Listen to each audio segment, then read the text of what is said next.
अस्सलाम वालेकुम, कैसे हैं आप लोग। उम्मीद करती हूँ खैरियत से होंगे, ठीक ठाक होंगे। आज मैं आपके लिए जनाब बना रही हूँ बहुत ही मज़ेदार फ्राई कीमा। ये बड़ी ख़ास रेसिपी है और इसमें कुछ थोड़ा सा मैंने अपना ट्विस्ट डाला है, 2-3 चीज़ें अपनी पसंद की डाली हैं। तो उम्मीद करती हूँ आपको पसंद आएगी और ज़रा सा टाइम निकाल के इसको ज़रूर बनाएं। यकीन करें आपके घर वाले बहुत खुश होंगे इतनी खूबसूरत और इतनी यमी डिश बनाने पे। तो आइए स्टार्ट करते हैं। ये जनाब हमने ले लिया है 1 किलो कीमा है। ये मैंने लैम्ब का कीमा लिया है, तो आप जो है वो गाय का भी ले सकते हैं और चिकन का भी बनाना चाहें तो चिकन का भी बना सकते हैं। तो इसके लिए जो है सबसे पहले मैं इसमें डालूंगी अदरक, लहसुन और हल्दी का पेस्ट। इसके बाद इसमें जी चने जो होते हैं ना, खाने वाले जो भुने चने होते हैं, उनके छिलके उतार कर उनको भून कर और उनको मैंने पीस लिया है। ये उनका बेसन है। तो नॉर्मल भी बेसन अगर आपके घर में हो तो आप वो भी इस्तेमाल कर सकते हैं। ये अदरक, लहसुन और हल्दी का पेस्ट मैंने लिया था तकरीबन 2 चम्मच और ये बेसन मैंने लिया है तकरीबन हाफ कप है 1 किलो कीमे के हिसाब से। और ये मैंने लिया है 1 कप दही का। ये मैंने तकरीबन 1 कप ले लिया है प्याज ब्राउन करके और बिल्कुल क्रिस्पी सा इसको बना लिया है। ये इसमें बहुत ही यूनिक टेस्ट देगा, ये लाजमी डालें, इसको स्किप नहीं कीजिएगा। अब ये जी मैंने ले लिया है धनिया जो है ना, उसको साबित धनिया जो है उसको मैंने भूना है और भूनने के बाद इसको मैंने क्रश कर लिया है। भूने बगैर मत डालिएगा, इसको भून के तवे पे हल्का हल्का और उसके बाद क्रश करके वो डालिएगा। ये मैंने लिया है 1 चम्मच। 1 चम्मच इसमें कुटी हुई साबित लाल मिर्च जाएगी। 2 चम्मच इसमें मैं डालूंगी पापरिका पाउडर, और आपके पास पापरिका पाउडर नहीं है तो आप प्लेन सिंपल सादी पिसी हुई लाल मिर्च भी डाल सकते हैं और कश्मीरी मिर्च भी डाल सकते हैं। 1 चम्मच इसमें जी जाएगा सफेद जीरा भुना हुआ, उसको भून के तवे पे और उसके बाद उसका पाउडर बना लिया है, ये 1 चम्मच जाएगा। 1 चम्मच जी नमक जाएगा और आप हस्बे जायका इसमें नमक डालें। 1 चम्मच इसमें गरम मसाला पाउडर डालें। 1 चम्मच जी मैं इसमें कचरी पाउडर जो है वो डाल रही हूँ। आप कचरी भी डाल सकते हैं, आप चाहें तो वो अगर आपके पास अवेलेबल नहीं है कचरी तो आप कच्चा पपीता भी डाल सकते हैं। और कच्चा पपीता जो है उसका एक डिफरेंट किस्म की रेसिपी बनती है, इसलिए मैं इसमें कच्चा पपीता नहीं डाल रही हूँ, मैं कचरी पाउडर डाल रही हूँ। 1 चम्मच इसमें जाएगा आमचूर पाउडर, ये खटास भी देगा सालन को और ये कीमे को गलाने में भी मदद देता है। अच्छा, अब जी जो मैं आपको चीजें बताऊंगी 2 या 3 चीजें हैं वो ऑप्शनल हैं, आपके पास अवेलेबल हैं तो आप डालिए, नहीं डालेंगे तो कोई फर्क नहीं पड़ता, डालेंगे तो ये बड़ा शदीद किस्म का मजेदार बन जाएगा। ये मैंने आधे से भी कम चम्मच जो है ना ये लिया है जायफल और जावित्री का पाउडर। ये बिल्कुल जो है ना इसको ऐसा शाही जायका देगा कि आपको लगेगा आप बाजार का कीमा खा रहे हैं। ये जी 5-6 इलायची के दाने हैं, ये भी डाल देंगे तो बड़ा ही मजा दुबाला हो जाएगा इस सालन का। अब जो मेन इसकी जो चीज है ना वो है जी सरसों का तेल।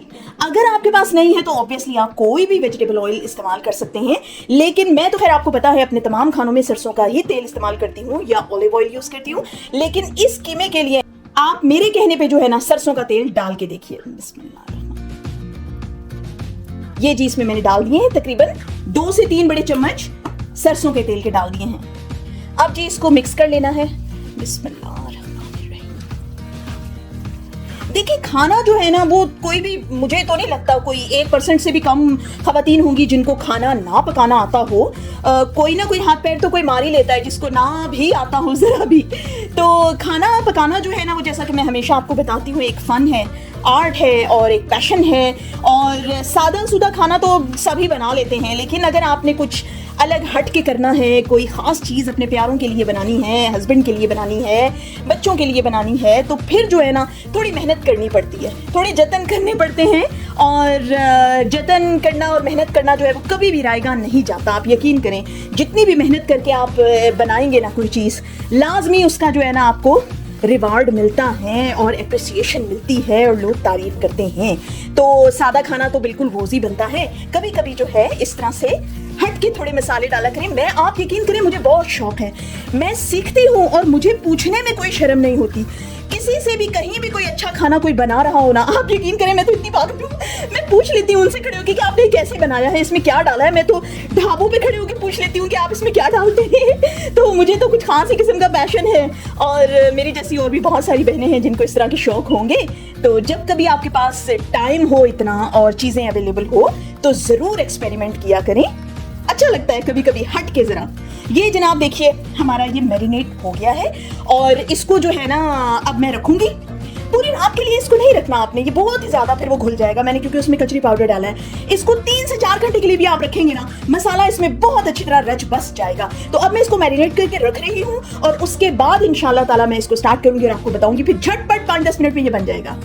ये देखिए इसको तकरीबन 2.5 से 3 घंटे मैंने रखा है और ये जनाब माशाल्लाह इतनी अच्छी खुशबू आ रही है इसकी। बहुत जो मैंने सारे जो मसाले डाले हैं ना, वो एक मसाला अगर आप वही डालेंगे ना, आप यकीन कीजिए कि इतनी अच्छी इसकी खुशबू आएगी। अब चलिए इसको पकाना शुरू करते हैं। मेरे तो मुंह में पानी आ रहा है, भूख लग रही है सख्त किस्म की। यहाँ देखिए में मैंने ऑयल ले लिया है, ये होगा तकरीबन 3 से 4 बड़ी चम्मच ऑयल और ये सरसों का ही तेल है।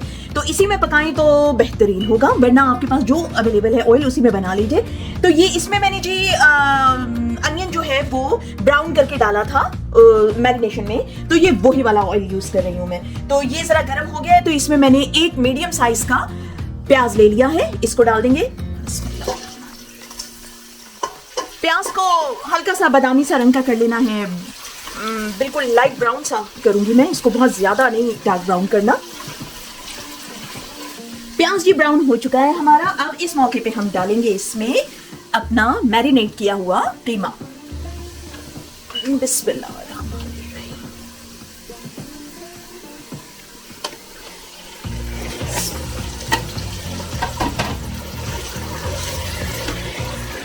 ये देखिए जी इसमें मसाला खूब माशाल्लाह रच बस गया है और बहुत अच्छी तरह से ये मैरिनेट हुआ है। आप लाजमी इसको जो है ना 2 से 3 घंटे तो लाजमी आप इसको मैरिनेट करें।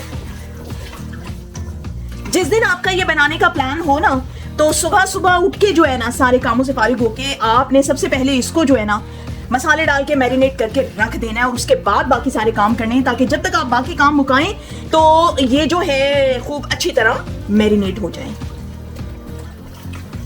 इसको जी अब मैं भूनूंगी अच्छी तरह, क्योंकि आपको पता है कीमा कच्चा था। अब मैं इसको भूनूंगी बहुत अच्छी तरह तकरीबन 5 से 6 मिनट, फिर आपको इसकी शक्ल दिखाती हूँ।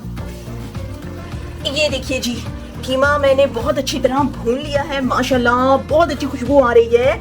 और ये आप देख रहे हैं कीमा मैंने स्पेशल जो है ना बारीक पीसा था, और ये मैं खुद पीसती हूँ चॉपर में। और ये स्पेशल रेसिपी है ही ऐसी कि जिसमें ये बारीक कीमा जो है पकता है सालन की तरह, ताकि ये चावल के साथ भी खाया जा सके रोटी के अलावा। तो जो मोटा कीमा होता है ना हाथ का, उसकी एक अलग जो है वो रेसिपी है, वो मैं इंशाल्लाह नेक्स्ट टाइम आपको पका के बताऊंगी कि वो मैं कैसे बनाती हूँ। तो ये वाला ऐसे ही बनता है जो आराम से चावलों के साथ खाया जा सके।